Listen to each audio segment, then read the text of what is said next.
नमस्कार, मी मिलिंद भागवत. न्यूज 18 लोकमत विशेषमध्ये आपल्या सगळ्यांचं स्वागत. पाकिस्तानमध्ये मोठा राजकीय पेच निर्माण झाला आहे. पाकिस्तानचे पंतप्रधान इम्रान खान यांची खुर्ची धोक्यात आली आहे. इम्रान खान यांचं सरकार राहणार की जाणार असा प्रश्न निर्माण आहे. पाकिस्तानात इम्रान खान यांची सत्ता राहणार की विरोधक सत्तेचा सोपान गाठणार? पाकिस्तानात लष्कराची सत्ता येणार का? या आणि अशा अनेक प्रश्नांचा आपण वेध घेणार आहोत क्लीन बोल्ड या कार्यक्रमात.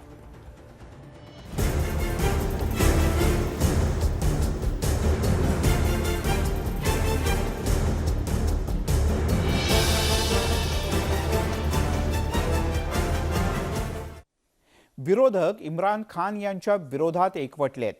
तसंच काही सहकारी पक्षांनी सुद्धा इम्रान खान यांची साथ सोडली आहे.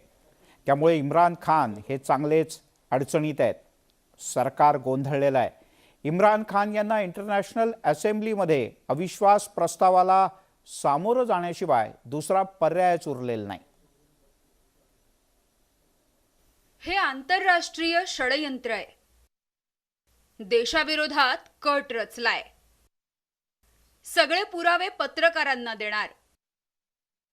सहकारी पक्षांना प्रत्येक पुरावा दाखवणार. शायद इमरान खान अपनी हुकूमत बचाने के लिए इस तरह कर रहे हैं. लोग समझते हैं ना कि कोई ड्रामा हो रहा है. इसलिए मैंने आज फैसला किया. आज डॉक्यूमेंट मैं सीनियर जर्नलिस्ट को अब दिखाऊंगा.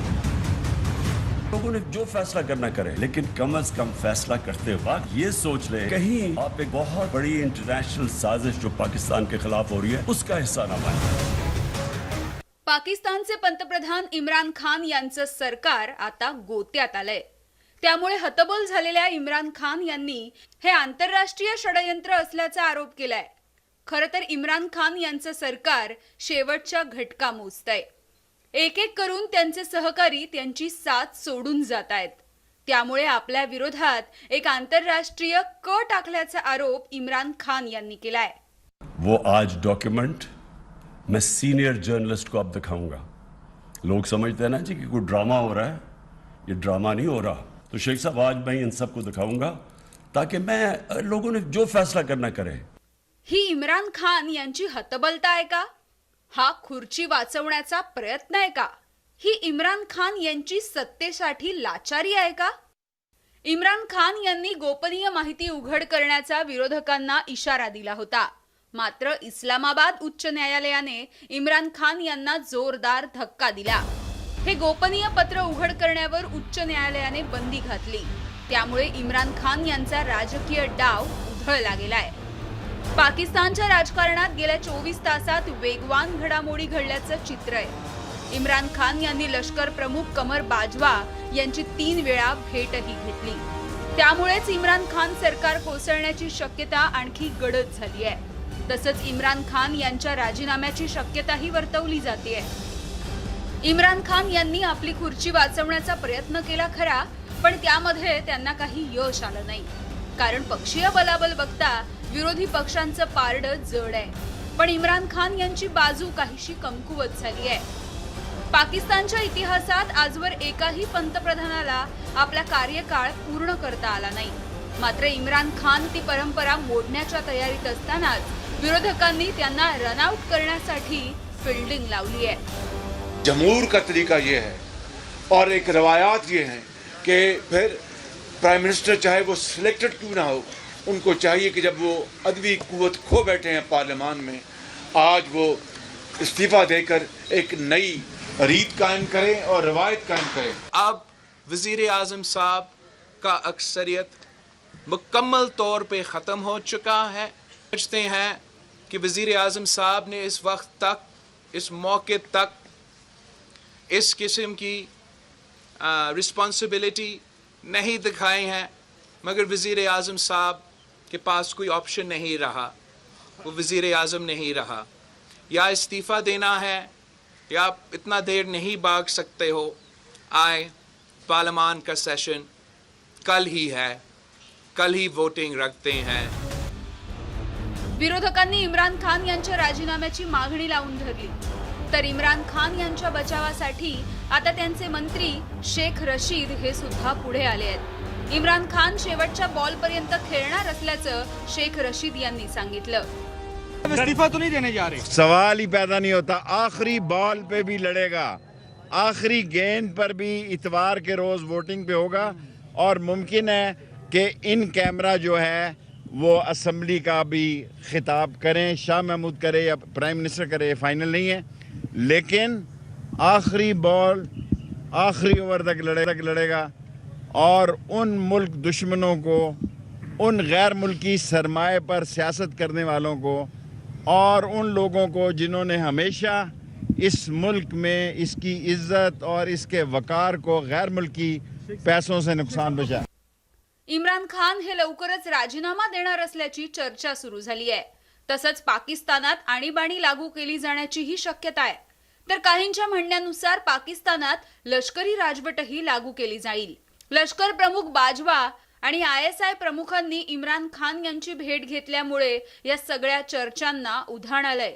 पाकिस्तानातील ही राजकीय मॅच 8 मार्चला सुरू झाली होती.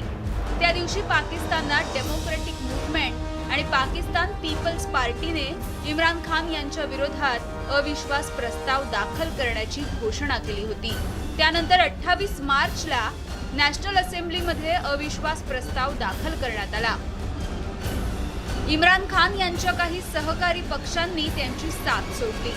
इम्रान खान यांच्या पक्षाला पाठिंबा असलेल्या MQM पक्षाचे 7 खासदार आहेत. या 7 खासदारांनी इम्रान खान यांची साथ सोडून विरोधकांच्या गटामध्ये सहभाग घेतला. MQMच्या नेत्यांनी विरोधकांची भेट घेतल्याचा व्हिडिओ समोर आल्यानंतर इम्रान खान यांचं अवसानच गळालं. एकीकडे इम्रान खान यांचं संख्याबळ कमी होत आहे, तर दुसरीकडे विरोधी पक्ष बळकट होत चाललाय. विरोधी पक्षामध्ये शाहबाज शरीफ यांच्या PML पक्षाचे 84 खासदार असून पाकिस्तानातील सर्वात मोठा विरोधी पक्ष आहे. बिलावल भुट्टोंच्या PPP पक्षाचे 56 खासदार आहेत. MMAच्या खासदारांची संख्या 15 वर आहे, तर MQMच्या खासदारांची संख्या 7 इतकी आहे. PNPM आणि अपक्षांची संख्या प्रत्येकी 4 आहे. एवढंच नाही तर PMLQ, ANP, JWPचे प्रत्येकी 1 खासदार असून हे सर्व पक्ष इम्रान खान यांच्या विरोधात एकवटले आहेत. पाकिस्तानच्या सत्ता संघर्षाच्या मॅचमध्ये सत्ताधारी विरुद्ध विरोधक असा सामना रंगलाय. सध्या मॅचची शेवटची ओव्हर खेळली जातेय. विरोधी पक्षाकडून इम्रान खान सरकारवर बाउन्सरचा मारा सुद्धा केला जातोय. इस वक्त 175 की है, जबकि हमें ज़रूरत 172 की है. तो लिहाजा ये कहना कि मेरे खिलाफ आलमी साजिश हुई है, मैं बताना चाहता हूँ आलमी साजिश उस वक्त हुई थी जब इमरान खान को इक़्तिदार में लाया जा रहा था. मुल्क पर हुकूमत करने की मनसूबाबंदी आलमी सतह पर हुई थी और वही वो आलमी साजिश. पाकिस्तानच्या सत्तेच्या मॅचमध्ये पाकिस्तानचं लष्कर थर्ड अंपायरच्या भूमिकेत आहे. त्यामुळे अंतिम निर्णय लष्करावर अवलंबून असणार आहे. त्यामुळे बाजवा यांच्या निर्णयावर इम्रान खान यांच्या सरकारचं भवितव्य अवलंबून असणार आहे. ब्युरो रिपोर्ट, न्यूज 18 लोकमत. जब तक बड़ा होता रहा, क्योंकि उन्होंने पाकिस्तान मूवमेंट में शिरकत की थी, वो मुझे हमेशा ये एहसास दिलवाते थे कि तुम बड़े खुशकिस्मत हो, आज़ाद मुल्क में पैदा हुए हो. तुम्हें नहीं पता कि जो भी आप कर लें गुलामी क्या होती है, क्योंकि एक सत्ता से ऊपर आप जा ही नहीं सकते, क्योंकि उसके ऊपर आपके हुक्मरान बैठे हुए थे. तो एक बड़ा जो भी खुददार लोग थे उनको बड़ा बुरा लगता था ये जो अंग्रेज़ की ग़ुलामी थी. तो हम बड़े हुए, मेरे बहनें और मैं, हमें याद है कि बचपन से ये बताया गया. तो जो ये खुददारी है ना, ये एक आज़ाद कौम की निशानी होती है. और जब मैंने पॉलिटिक्स शुरू किया, मैं आपको बताऊं पॉलिटिक्स में क्यों आया था. मैं इसलिए आया कि मैं एक तो पॉलिटिक्स का स्टूडेंट था. यूनिवर्सिटीज़ में मैंने पॉलिटिक्स पढ़ी हुई थी, पाकिस्तान की और दुनिया की पॉलिटिक्स के ऊपर मुझे पता था, तारीख़ का पता था. मैं इस नतीजे पे आया कि हमारा मुल्क कभी भी वो मुल्क बन नहीं सकता जो ख्वाब थी इल्लामा इकबाल की, और जो कायद आज़म जैसा लीडर یعنی جس طرح انہوں نے جدوجہد کی اس خواب کے لیے کہ پتہ تھا کہ انہوں نے زندہ نہیں زیادہ دیر رہنا، اور اگر آپ ان کی تاریخ پڑھیں کہ جس طرح انہوں نے کیس لڑا پاکستان کا بیماری کی حالات میں، تو ہمارے یہ فاؤنڈنگ فادرز تھے. تو جو پاکستان کا مقصد تھا وہ تو ایک بڑا عظیم مقصد تھا کہ ہم نے ایک اسلامی فلاحی ریاست بننا تھا. یہ ہماری قرارداد پاکستان میں یہ لکھا ہوا ہے ہمارے فاؤنڈنگ فادرز کا کہ ہم نے ایک، جب ہم کہتے ہیں اسلامی فلاحی ریاست تو یہ سیدھا چلا جاتا ہے مدینہ کی ریاست پہ، کیونکہ ہمیشہ مسلمان اس کو ماڈل سمجھتا ہے اپنا. جو سنہری دور اسلام کا ہے وہ مدینہ کی ریاست تھی. تو جب میں نے 25 سال پہلے پولیٹکس شروع کی تو میں نے اپنی جو ہمارے مینیفیسٹو تھے اس میں 3 چیزیں رکھی. انصاف، اور انصاف پھر میں کوالیفائی کر دوں، انصاف ہوتا یہ ہے کہ طاقتور اور کمزور کے لیے ایک قانون ہوتا ہے، اور جو نبی صلی اللہ علیہ وسلم نے کہا تھا کہ تمہارے سے پہلے بڑی قومیں تباہ ہوئیں، جدھر طاقتور چوری کرے تو اس کو سزا نہ ملے اور صرف کمزور چور، چھوٹا چور جیل میں جائے. انہوں نے کہا قومیں تباہ ہو جاتی ہیں. تو جس طرح حضرت علی رضی اللہ تعالیٰ نے کہا تھا کہ کفر کا نظام چل جائے گا لیکن ظلم اور انصافی کا نظام نہیں چل سکتا. تو یہ بیسس ہے ایک انصاف، اور دوسرا انسانیت، رحم ہوتا ہے ایک اسلامی ریاست میں جو کہ مدینہ کی ریاست میں پہلی فلاحی ریاست بنائی گئی تھی، جو میں بار بار لوگوں کو کہتا ہوں. تو یہ میرے 2 ایمز تھے. اور تیسرا تھا خودداری. ایک مسلمان قوم غلام قوم نہیں بن سکتی. جس قوم کا نعرہ تھا پاکستان کا مطلب کیا، لا الہ الا اللہ. لا الہ الا اللہ کا تو مطلب ہی ہے کہ سوائے اللہ کے آپ کسی کے سامنے نہیں جھکتے. وہ شرک ہے. سب سے بری چیز اللہ کو لگتی ہے کہ جب آپ کسی کو بھی اللہ کی جگہ پہ رکھتے ہیں. تو یہ غلامی جو ہوتی ہے، یہ جب آپ کسی کی بھی پیسے کی غلامی، خوف کی غلامی، یہ سب شرک ہے، کیونکہ لا الہ الا اللہ انسان کو آزاد کرتا ہے. یہ 3 تھے میرے آج سے 25 سال پہلے.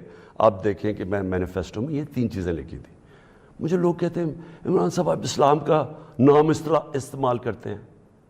میں اگر میرے میں اللہ ایمان نہ ڈالتا میں پولیٹکس میں کیوں آتا؟ جس آدمی کے پاس سب کچھ ہے، مجھے یہ بتائے وہ اپنی زندگی کے 22 سال خرچ کرے گا ایک سٹرگل میں، اور 14 سال تو تھوڑے سے لوگوں کے ساتھ تھا، 14 سال تو مذاق اڑتا تھا میرا. تو میں کیوں پولیٹکس میں اتنی دیر کوشش کی جس کے پاس سب کچھ تھا؟ مجھے اتنے لوگوں نے کہا کہ عمران صاحب آپ کو ضرورت کیا تھی پولیٹکس کی؟ میں یہ سچ آپ کو بتا رہا ہوں. بار بار مجھے لوگ کہتے ہیں آپ کو پولیٹکس میں آنے کی کیا ضرورت تھی؟ یعنی صرف آپ کو ضرورت ہی ہو تو آپ پولیٹکس میں آئیں، آپ کوئی نظریے کے لیے نہ آئیں، کوئی آپ کی بڑی ایمبیشن نہ ہو. ایک میں اپنے سارے جو، اور خاص طور پہ میں چاہتا ہوں میرے جو نوجوان ہیں وہ آج میرا بڑا غور سے سنے جو میں نے آپ سے بات کرنی ہے. دیکھیں، ایک مولانا رومی کی ایک سینگ ہے. مولانا رومی کہتے ہیں کہ جب اللہ نے آپ کو پر دیے ہیں تو آپ کیوں چونٹیوں کی طرح زمین پہ رینگ رہے ہیں؟ اس کا مطلب یہ ہے کہ اللہ نے ہمیں اشرف المخلوقات بنایا ہے، سب سے بڑی مخلوق، فرشتوں سے اوپر درجہ دیا ہمیں. فرشتوں کو کا انسان کے سامنے جھکو، اور شیطان کو اس لیے نکالا گیا، وہ عبادت بڑی کرتا تھا، اس نے ان کا حکم نہیں مانا، اس میں تکبر تھا، اس نے کہا میں نہیں جھکتا. اللہ نے ہمیں پر دیے ہیں. مسئلہ ہمارا یہ ہے کہ ہم، کیونکہ ہمارے میں ایمان کی کمی ہوتی ہے، کیونکہ ہم اور خداؤں کی پوجا کرتے ہیں، جو سب سے بڑا جو شرک ہے وہ پیسے کی پوجا کرتے ہیں، خوف کی پوجا کی، جو وہ بڑی سپر پاور ہے، اور اگر ہم نے یہ نہ کیا تو ہم تباہ ہو جائیں گے. یہ خوف کا پوت ہے.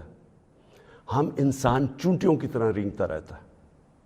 تو پاکستان، میں نے اس کی اونچ نیچ دیکھی ہے. ہم نے شروع میں، ہم چھوٹے تھے، ہمیں یاد ہے جب پاکستان ایک تیزی سے اوپر جا رہا تھا، ہماری مثالیں دی جاتی تھیں. میں جب اسکول میں تھا پاکستان کی مثال دی جاتی تھی. یہ ساؤتھ کوریا پاکستان آیا تھا سیکھنے کے لیے کہ کیسے آگے بڑھا ہے. ملیشیا کے شہزادے میرے ساتھ اسکول میں پڑھتے تھے، یہاں سیکھنے آتے تھے. सारा मिडल ईस्ट से लोग यहाँ पाकिस्तान की यूनिवर्सिटीज़ में आते थे, हम ऊपर जा रहे थे, हमारा मॉडल लोग देखते थे, मिसाल दी जाती थी। मैंने इसको नीचे आते देखा और मैंने इसको ज़लील होते देखा अपने मुल्क को, और मैं उसके ऊपर अभी आता हूँ क्योंकि जो मेरे वालिद थे, मुझे याद है अपने आखिरी दिनों में जो हमारे पर ये वॉर ऑन टेरर के अंदर जिस तरह की पाकिस्तानियों को ज़िल्लत मिली, पाकिस्तानियों को मैं ख़ास तौर पे कह रहा हूँ, लेकिन ओवरऑल इस्लामोफोबिया भी था, लेकिन पाकिस्तानियों को ज़िल्लत मिली। तो मैं जो आज आपसे बात करना चाहता हूँ ये कि देखें, अल्लाह ने जो हमारे अंदर इतनी सलाहियतें दी हैं अशरफुल उसकी अजीम मखलूक पे, लेकिन उसे कंडीशन लगाई हुई है। उसने कहा है कि तुमने अगर ऊपर उड़ना है ना, जो इकबाल ने अपना शाहीन का कॉन्सेप्ट दिया है कि शाहीन कैसे इकबाल का, वो तब ऊपर जाता है जब वो रेजिस्टेंस के सामने खड़ा होता है, जब वो मुकाबला करता है, जब वो अपने आप को मुश्किल वक्त से गुजारता है। हम नमाज में सिर्फ एक ही चीज़ मांगते हैं जब 5 वक्त की नमाज पढ़ते हैं कि अल्लाह उनके रास्ते पे लगा जिनको नेमतें बख्शी, उनके नहीं जो अपने तबाही के रास्ते पे चले गए। तो जो नेमतें बख्शी, और वो नबी सल्लल्लाहु अलैहि वसल्लम अल्लाह के हबीब थे सबसे ज़्यादा, तो उनको नेमतें बख्शी। तेव्हा नेमकं पाकिस्तानात काय होतं? क्लीन बोल्ड इम्रान खान स्वतः होतात का विरोधक होतात? पाकिस्तानची सत्ता नेमकी कुणाच्या हातात जाते हे पुढच्या काही तासात आपल्याला कळेलच। या बुलेटिनमध्ये इथे थांबूयात। पाहत राहा न्यूज 18 लोकमत।